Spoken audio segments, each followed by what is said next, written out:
Prince William opened up and showed his vulnerable side while speaking movingly on the podcast. The episode was recorded back in February at the Queen's Sandringham estate in Norfolk, where the Cambridges have their country home, Anne Hall. The prince stated, "Walking has been a feature of my life during the good times and the bad, come rain or shine.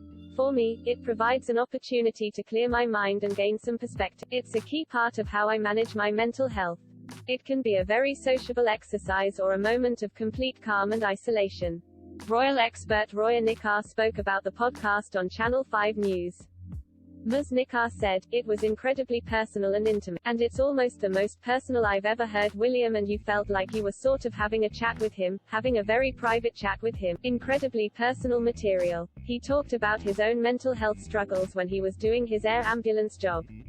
You know, feeling like the whole world was dying, not really knowing what was going on in his head and figuring out what was going on after he'd been to this very traumatic callouts. It was William as you've never heard him." The presenter added, "Gosh, I have to say that was how I was looking at this thing. I've never seen this side of William, but for you to say that as a royal editor.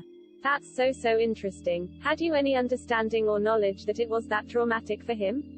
Ms. Nikar added, "H has touched on it before, but I've never heard him go into it in such detail in terms of the impact it had on him personally, emotionally, how long that lasted for and how he was able to deal with it. He talks about being able to, talk to a specific work colleague in the air ambulance. It was extraordinary, actually. I think for him to open up like that, I think he wanted people to understand that, whether you're a prince or anyone else, we all go through the same human emotions and that's okay."